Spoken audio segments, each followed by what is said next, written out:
Kim, welcome to the Proof of Talent podcast. Such an honor to have you on. Honestly, one of my favorite people in the space. It's been really inspiring to be a part of your journey. I know, we've had a great relationship dating back to San Diego before you joined Decentraland, but definitely an honor to have you on and yeah, excited for the show. How's everything been?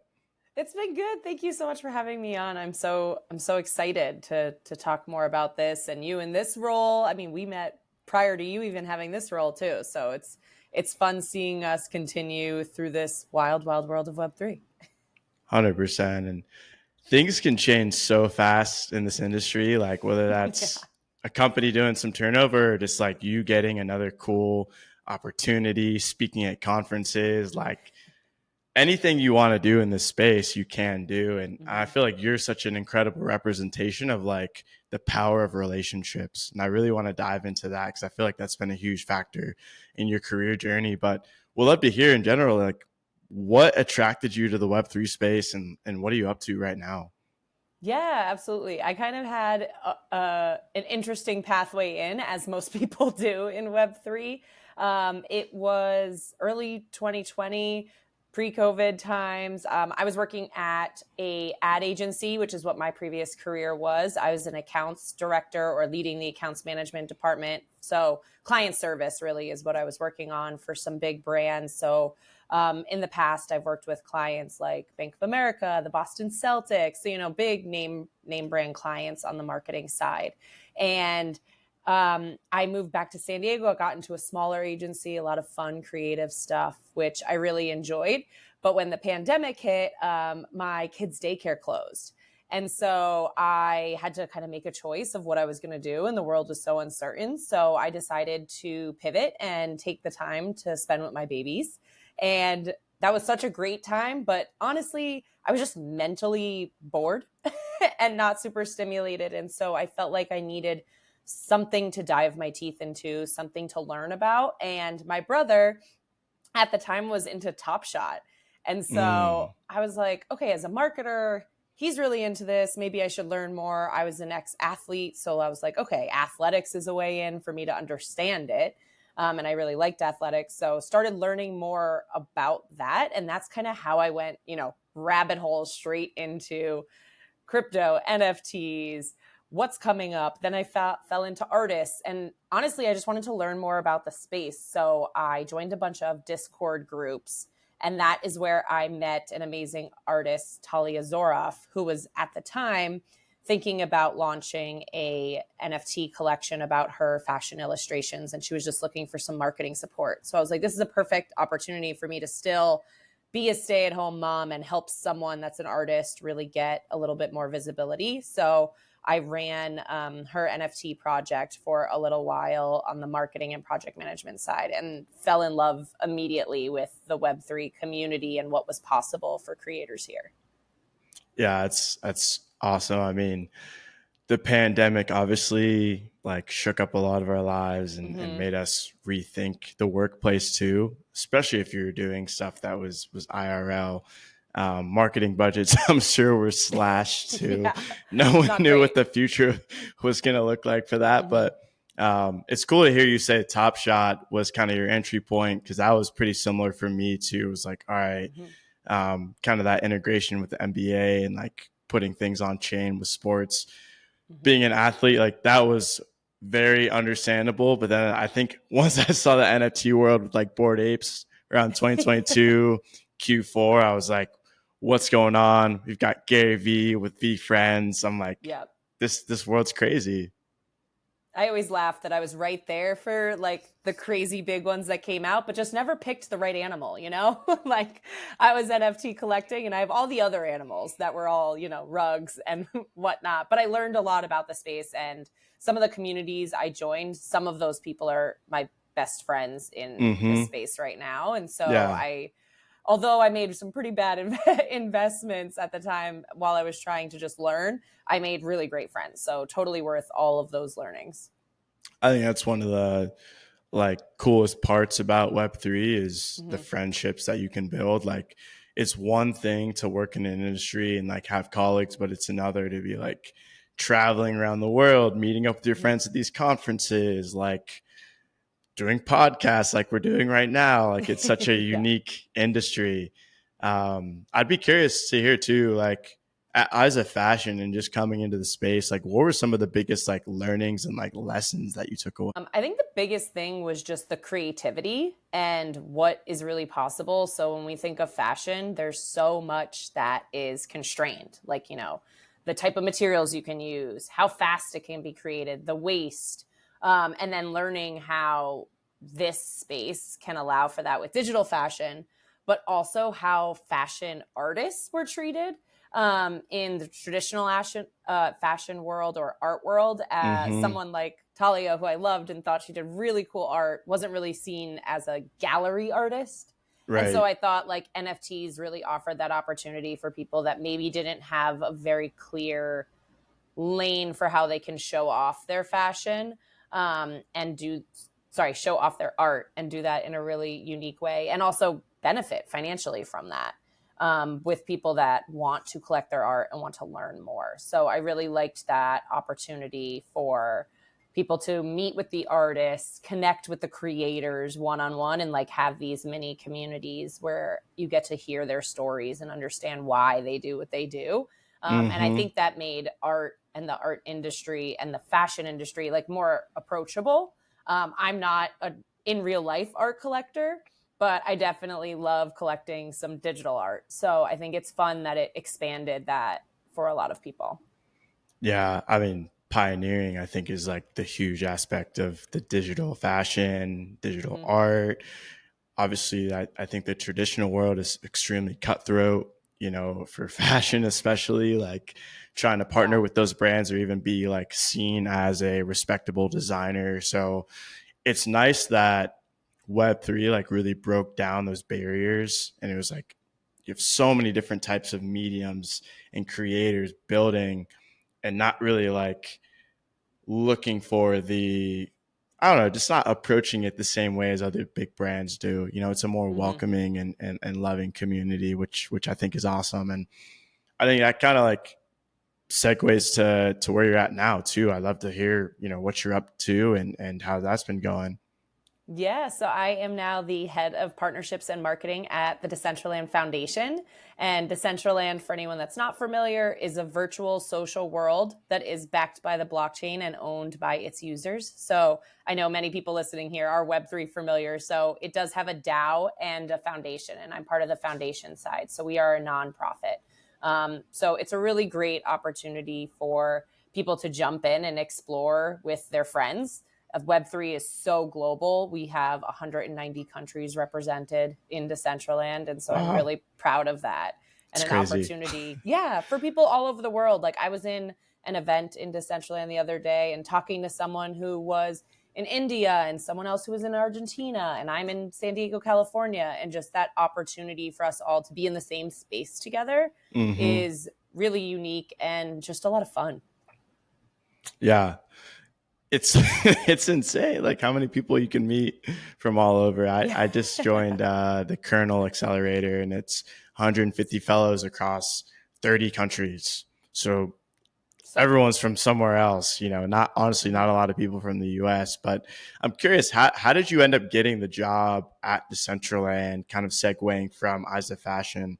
Mm-hmm. So while I was at Eyes of Fashion, one of the additional benefits we wanted to give the holders was some digital wearables. And at the time, that made sense with partnering with Decentraland. The best part about that is anyone can create in Decentraland. That is still true today. So part of the team was like, let's build some digital wearables. They looked up the criteria for our wearables and got the assets built. The publishing fee is determined by the DAO. So right now it's about $100, but the DAO can always vote to change that. And anyone can be a wearable creator if you have those basic skill sets and apply to those criteria. So it was really easy to do on our end. So we did that and we got wearables out to everyone in the Eyes of Fashion community. And through that, we had been starting to talk with some people at Decentraland. I had met the previous marketing lead. Her and I had started discussions in Discord because at that time, it was years ago, there weren't that many women working in like leadership positions in Web3. So I was just excited for that mentorship and opportunity to know her. She had mentioned they were going to be hiring. And so honestly, without even knowing what the job was, I was like, I'd love to chat. And Yeah. So originally got cool. hired as their social media lead at Decentraland in 2022.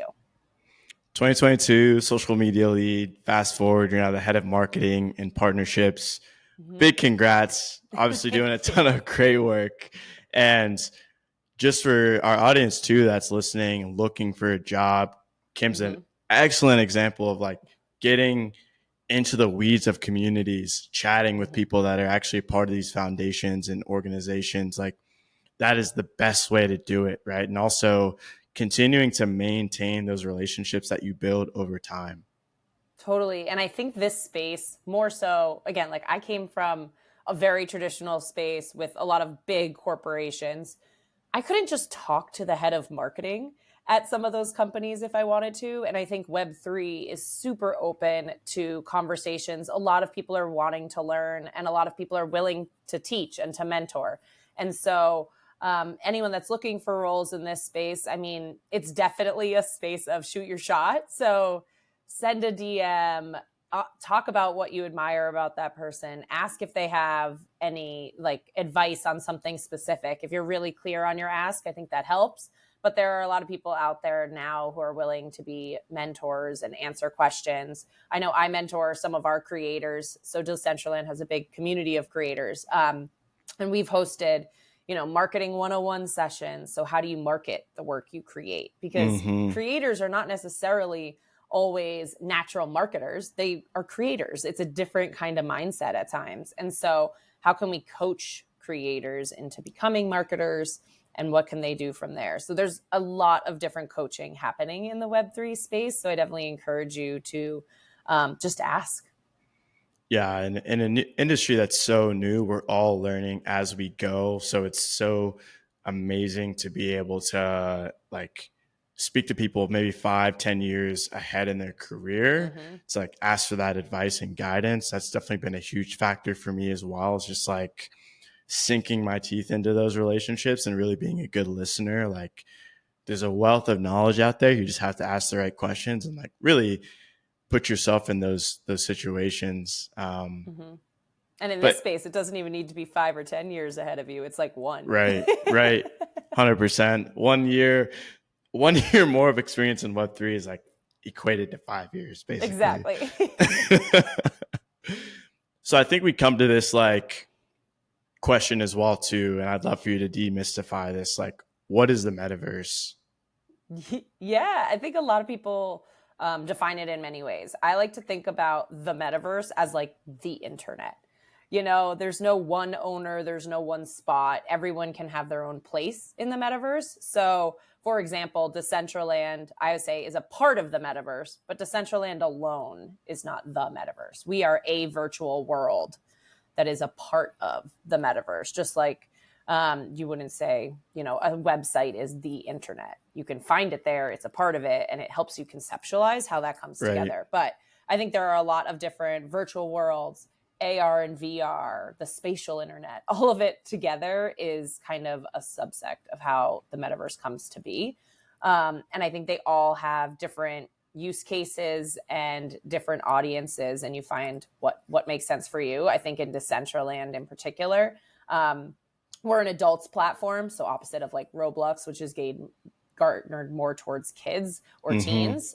Decentraland is mostly adults. We're like 20s to 40s year old people that are hanging out, and it's a lot of virtual events, so really fun DJ parties or watch parties of some sort, coming together for an art experience, so live events or virtual experiences that you do together. There's some games as well, but I wouldn't necessarily like define it as a game.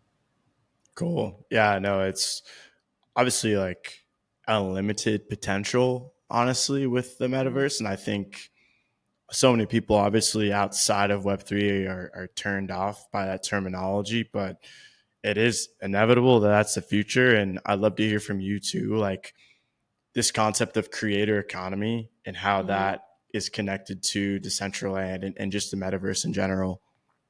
Yeah, I think as technology gets better and better, there's just more opportunities for creators. And creator can be such a big word. So in Decentraland, you could be a wearables creator, which is the digital clothes. You could be an emotes creator, which are the emotes or the motions people do. So if you have a signature dance move, Remy, I've seen you move, like you could create, the Remy emote. And you could do that with motion capture, digital rigging, like people do it in a variety of ways. Or you could be a scene creator. And so maybe you're more of a digital architect and coder. So there's variety of ways you can participate. But I've also had people go the non-traditional route, and they were like, I was a DJ in real life. Can I make a job in the metaverse as a virtual event DJ? And we have a ton of them, and they're awesome, and they're doing a great job and have like made a business by being virtual DJs. So I think depending on what your skills are in the real world, you think about how does that apply to the metaverse or virtual worlds, whatever it may be. I was a marketer for traditional brands. There are brands doing metaverse style events. I can be a marketer for those. So thinking through what are your skills and how do they transfer? Yeah, great. Just like advice for any type of job, but I think it is key to highlight like the metaverse, these virtual worlds that are being built is a whole other avenue with an ocean of opportunity for people to build a career for themselves, whether it is very Web3 native. And I'd love for you to dive into that too, like what type of jobs and opportunities are within that. Or like you said, like DJs, artists, companies that are trying to host events within. Like, I don't know, I think it's just good to highlight like there's more out there than just the DeFi and the layer one and the L2s. Like the Absolutely. Web3 encapsulates everything. Yeah, I think some good examples is like for us, Unity. We're built on Unity. So Unity engineers, if you want to build really cool scenes and development and the underlying technology behind a virtual world, some are Unreal Engine, some are Unity. There are a bunch of others out there, but we are Unity based. So we're always looking for Unity engineers. If anyone's out there listening, we're hiring. We also have event producers. So right now, we just finished up the Game Expo, which was a multi-day event in Decentraland where gaming companies came in. And we did little booths, kind of like a normal expo floor for all of the gaming companies. And you need event producers to help produce that. You also need a partnerships person that can help secure all of these partners that are coming into these events. Like I said, DJs, we've had agencies. So some brands are saying, okay, I want to build something, but we don't have the resources. There are Web3 agencies or metaverse building agencies out there, or studios, some are known as, that can help you build those experiences. So such a range of skill sets. We actually have a bunch of artists that build galleries or bring their art into Decentraland. There was a really cool art contest that was done through Object, and they were doing GLB files. And then we brought those through our event producer into Decentraland Worlds. So you can see those 3D objects that they made in AR. We brought them into Decentraland so you can see them in a virtual world too. So such a wide variety of potential and possibility. I mean, I'm thinking even in the foundation team alone, we have a development team, a content team. So they're building like the in-world beautiful content that you see. They're super talented. They build our wearables, our emotes. We have my team, which is marketing and partnerships. There's also a support team. So obviously moderation and how that works in terms of talking with your developers. So those are career opportunities if you've ever worked in customer service, support, technical QA, and documentation. So if you're a writer, or a product designer, like all of that exists. It's just with new technology. That's huge. Like I'm hearing like 20 to 30 plus types of different jobs and roles within Decentraland and the metaverse. And obviously this tech is only going to continue to evolve. Like there's going to be hundreds of thousands of jobs in the next 10, 20 years. I mean, you know better than me inside this world. It's like, you can still kind of do the IRL event producing or the content creation, but also learning on the side too, like this whole digital universe. It is inevitable to start learning these skills. Yeah, and honestly, the bear market is a great time to do it. I think the virtual world, metaverse, Web3 gaming market follows traditional crypto cycles. And so now's the time to get your skills refined, get those resumes prepped, because when all of the big brands come back, when there's another influx of users that are ready to learn, you want to be ready and available to help as these companies start to scale up. We saw that happen at the last bull. It was like quiet and then slammed. And so you just want to like be prepared for that. I think honestly, in full transparency, in the last run, I just don't think we were all expecting it yet. Especially for us, it was when Meta changed their name. Suddenly, we had an insane influx of people because we had Metaverse tied with our name and our descriptions. So just making sure that you're ready if you're looking for a career, like now's the time to have those conversations. Things may be a little slower. Everyone's in building phase, planning phase. So start to network, get your name out there so that when people are ready to staff up, you're top of mind. Yeah, it's not at the thick of the bowl. It's actually it's like 3-6 months prior to that when everyone else has exited the space, because for whatever reason, more often than not, most people come in for liquidity. There's not as many people that are here for the actual product, the communities. But I'd love for you to share too, like what events were you guys putting on or have you guys put on in the past, in the bull, in the bear, that other people could be excited about? Some of the best and most popular ones is always Metaverse Fashion Week in Decentraland. So digital identity is a core to virtual worlds and how you show up in this space. So your avatar creation, what your avatar wears, is it similar to you or is it not? So me, obviously, I am like white woman, brown hair, pretty like traditional looking. Normally I'm in like sweatpants every day. That's my mom vibe. But in the metaverse, like I have a really cool pink ponytail. Like I'm in these like thigh high boots. Like it's a really fun opportunity to bring out like a fun social personal side to me when I like in the real life, I'm like running around after kids. So it's a really great way to build what could my digital identity be when it doesn't have to be practical. I'm not going to wear thigh-high boots out that are 5 inches tall. I'm going to hate myself for that decision later at the night. But in the metaverse, like they look awesome. I want to wear that. And so I really like that idea that people can come in and like create a digital identity for themselves and then decide what events align with my digital identity. So fashion, our biggest, hands down. Number 2 would be Music Fest. So Metaverse Music Festival in Decentraland happens in November. So we are getting ramped up and excited for that. Conversations are happening now.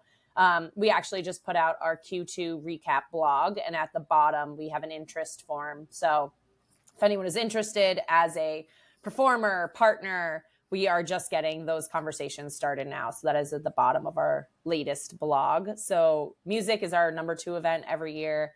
And then throughout the years, we kind of switch it up. So this year we did our first wellness event, a 3-day wellness event. And I know a lot of people initially were like digital and wellness, like they kind like, shouldn't you be touching grass? And so touch some grass in the metaverse. Let's go. We intentionally like spaced out all of the activations. So people had, touch grass breaks in between. It wasn't like music. We try to plan it a lot so that you can come in at any time and there's a live performance. But with wellness, we were like, okay, what is the intention here? Teach people to come in and do something maybe you don't have the opportunity to do. So we had a live digital yoga session. So it was a yoga teacher came in. It was actually really cool where we had breath work that was done. Nice. Aloe, shockingly with your hat, Aloe did our breath work and our yoga sessions at Metaverse Fashion Week. And we replayed some of those for wellness. And so it was just a great way for people to like take that moment. Even if they're in a digital environment, they could watch the yoga session, do the breath work. Their avatar could just sit there in a yogi pose while they did it physically in the real world. But we've been trying out a bunch of different events just to see what interests people. And it also gives variety. Like, let's try something new. So this year was the first time we did Game Expo, which was in June. And so people really loved that. I expect we'll do more things like that again in the future. I can imagine esports or Web3 gaming watch parties. Those have been popular in Decentraland in the past. But anything where you're coming together to experience something social is really where we see Decentraland thrive. Nice. Yeah, I mean, I love the wellness integration too. I mean, exactly like you're saying, people might think that's backwards, but it's like, imagine going to basically like a digital conference, connecting with other like-minded people that embody wellness, but you're still in your physical space doing the activity, right? That's huge, right? You're getting to connect with people that you couldn't if you're not in like a big metropolitan city or a wellness resort, So I think it's cool that you guys are integrating these different industries and like super important just lifestyles for other people within this world too. Yeah, that one was fun. Creators got really innovative with it. One was the scene was all yoga mats. And as your avatar walked into the scene, your avatar started doing like headstands and, yoga poses throughout. And it was a ton of fun. And it was a very different Web3 experience. And so we had a really good time with that one. Should not have missed that. I know. Sounds like me. I sent you the reminder, so I'm going to blame you on this one. We digressed, but you'll be at music for sure. Absolutely. And can you name some of the artists you guys have had in the past for Music Week as well? Yeah, we've varied it in the past from going to big name to community only creators. So we anticipate kind of a mix. So in the past, we had Bjork release a new music video on Decentraland. So that was a ton of fun. We had Soulja Boy do an avatar creation show. And we had, when you entered that scene for that performance, all the avatars started doing the Soulja Boy, which was obviously just a good time. We had Ozzy Osbourne and Ozfest, and we had that performance. It was an avatar performance. But it was in like a really cool old castle with bats flying all around you. And so, like, you can't do that in real life. Like, there's danger to that. But in digital, like, that's a ton of fun. Of course, I want to see Ozzy with, like, bats flying in my face. So I think that was just a really fun variety that's possible. One year we did, I believe it was last year, we did all the stages were all done by community curation. So like one did a techno stage, one did more pop style, one did more hard rock. And so they picked the artists and curated the stages. And that was a ton of fun as well. So a huge variety every year. So we are just finalizing the theme and the goals for this event. And then we'll be announcing more soon. But the event will be in November. Nice. And I like, just from hearing this throughout this podcast, a big thing that's resonated with me is Decentraland is always giving to their community and give more, receive more. I'm really excited. You guys are doing a great job of it, whether it's other creators, big creators like Bjork, or people that are at the community level that are also building up their career, giving them platforms to share their gifts. So I salute that. And I think that's something, other founders that might be listening to take away, like, when you give more, you're going to get more back. So totally. And that's something we tell every partner that comes in and says they want to partner with Decentraland. We're saying they come in and a lot don't really understand this space a ton, and they'll come in and say, how can we do an NFT mint here? How fast can we mint out? And we're like, there are other platforms to do that on. That's not really the goal here. The goal in Decentraland is like, how can you come in and engage with your fan base? Let's build a really fun scene. I think a great example, Doritos did it last year, with their Super Bowl campaign. And they said, we have the Super Bowl campaign. It's the triangle beats they did. So we did Triangle Studios in Decentraland. It was beautifully done by a Decentraland studio team. And what they did is they came out and they gave out, I believe it was multiple wearables, emotes, all for free for people that visited their scene. There was like a triangle chip parkour that the community could play. There was a make your own music session with the sounds of Doritos. So like the bag opening, the chip crunching, and just gave them a fun experience. They didn't sell anything, honestly. They made no money from it. It was just like a really fun, engaging experience for the community to relate to their brand. And I know we talked a lot about creators, but one of the things we haven't talked about that I forgot to mention is just digital influencers. So some of our community members, their avatars are known. and they're considered influencers in Decentraland. And so Doritos hired some of our community members to be Wow. influencers for their event. And so the Amazing. brands that come in and give them like full creative freedom, one of them filled his car in real life with all real bags of Doritos and did a promo for the event, filming his car, which was hilarious. One made a Doritos logo, a Decentraland logo out of Doritos in real life on her floor and filmed it as a way to talk about the launch event. So I think the brands that come in and are willing to really give to this space, hire the creators from within, give away wearables and emotes that give value to the community, are the ones that win. We've seen with those brand activations, brands are getting 40 plus minutes of engagement. And if you're comparing that to, TikTok, you're getting 5 seconds of someone watching and getting someone that says, wow, I had such a fun time at this Doritos event, and it can be global, is just a really big opportunity for some of these brands. Nice. I'm definitely gonna have to send this to my creator friends that are plugging away on Instagram or Spotify and not getting anything in return. You know what I mean? Like there's so much opportunity in this right now. And I'm sure it might seem daunting or scary to people, but it's conversations like this too that can like, this is what's happening. These are the type of brands they're working with. Like these are the opportunities that people are receiving. Like this is something other people should get excited about because it's just the beginning. Yeah, and one of our Metaverse DJs, CJ Trax, he won his gaming computer, his setup, everything from a Mountain Dew activation in Decentraland. So some of them do in real life gifts, and he says all the time that prize started his music career in Decentraland because he ended up having like an extra computer, more CPU power, a whole set or it was like a really nice custom rig. And so he was really excited about that. So there are definitely opportunities for people to come in and learn. Lots of free YouTube videos from our community for sure. On tutorials.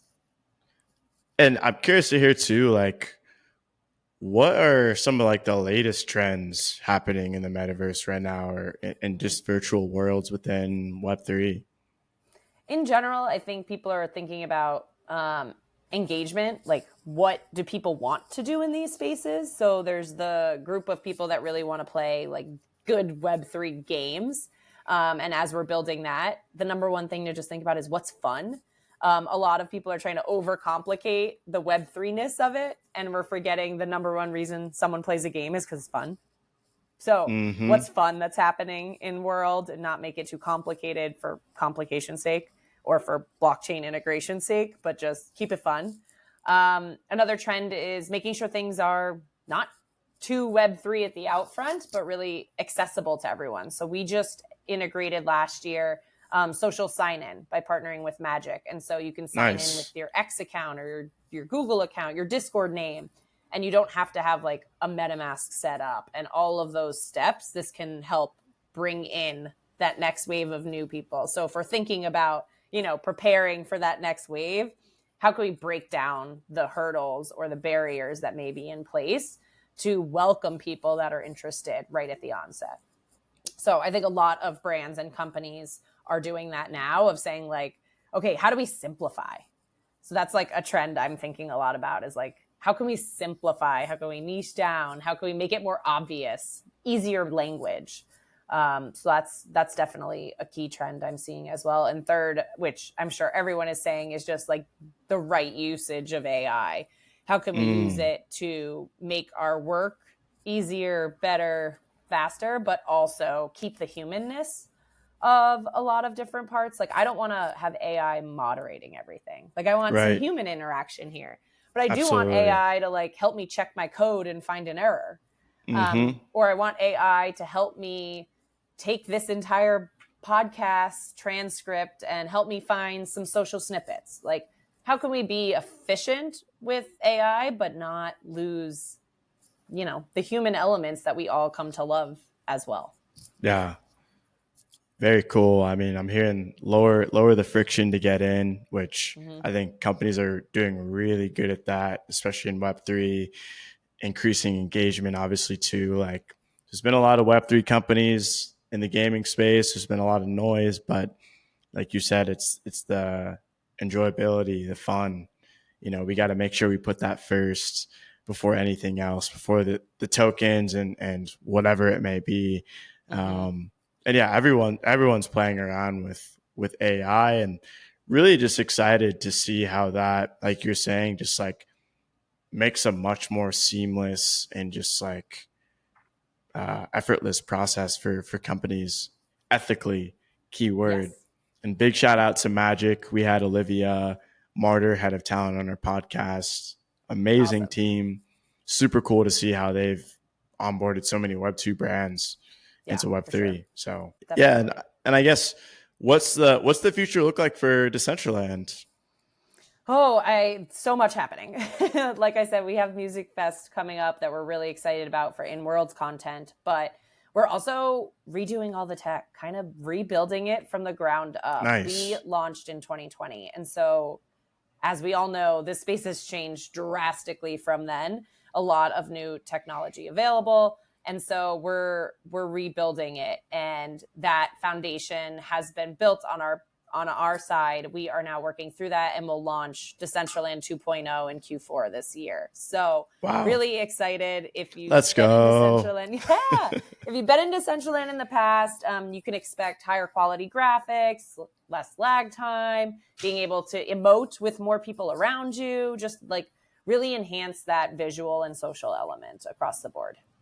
Amazing. Stoked for that. Congrats to you and your team. Like, you guys Yeah. have been crushing it since 2020. It's crazy to see how much growth you've undergone. And yeah, I would love to hear just like any last like tips or pieces of advice for people looking to get into the space. Yeah. I think tips, network is always number one. But number two, I know you said we talk to a lot of creators. So if you're a creator out there thinking about where you could really own your work, I definitely want you to take a look at Decentraland or other decentralized spaces where if Decentraland disappeared tomorrow, which it will not do, but if the foundation disappeared tomorrow, Decentraland is completely decentralized. And so anyone could pick it back up, create, it's all open code, open source, and creators keep 97.5% of their primary sales and Mm. 2.5% on all secondary. So it really is a creator first platform in terms of the percentages that you get to keep on this end. So now our goal is just to get more people to see your content and then get more creators onboarded to be able to enjoy that for sure. 97%. Let's go. 97.5. That's huge. Yeah, definitely. I mean, they're the ones doing the work. We just have the double-sided marketplace there for them and help to amplify in any way that we can. So we saw one creator that goes by Doki, and one of our top creators makes beautiful like hair and face type wearables. So like makeup, hair, extensions. And they realize that they have regular buyers that are looking for their next drop. And so they really Wow. innovated and said, why don't I make a pass and sell a pass? And anyone that holds that pass gets exclusive drops, like just airdrop to them. They don't have to be watching and waiting and then buy it. So there's a lot of innovation that can come in this space with blockchain, smart contracts. And so it's exciting to see the creators that have really made it their business model and figure out ways to make a living and do the stuff they love to do. And what's been one of your favorite moments in Web3 thus far? My favorite part in general is just meeting so many amazing creators and artists. So my world prior, I went to business school, I was around big business, and I just didn't have as much access to really creative minds and creative folks that are doing things differently. And that's what I love the most about this space is my favorite part of my job is being able to amplify creators and what they're doing. And being able to shout out Doki or CJ Tracks or Nikki Fuego or other people that are building in our community, like nothing makes me more proud and excited than to be able to shout them out and let them get all of the flowers they deserve for the work they do. Because it's hard to be a creator and a marketer, like I said. And so being able to help and do the marketing for some of these people and be able to share what's possible and give that opportunity to others is why I come to work every day. That's awesome. It's the creators that are making our world fun. So Mm-hmm. it's cool that you're at that intersection and giving them so much opportunity. And I'm sure meeting some incredible brands and people along the way. But just want to give you a huge shout out. Thank you for coming on the pod. Always an honor to have a conversation. This one happened to be recorded. So much fun. And yeah, excited to continue following your journey in the space, Kim. Yeah, thank you so much for having me on. Thank you everyone for tuning in. This was a really good time. And Remy, so proud of you and all that you've done. I think back to our first meeting where you were the ultimate networker. I feel like you're so great at that. So I love seeing you get this opportunity to grow and teach others from what you've learned as well. So thank you. Thanks, Kim. All right. Bye.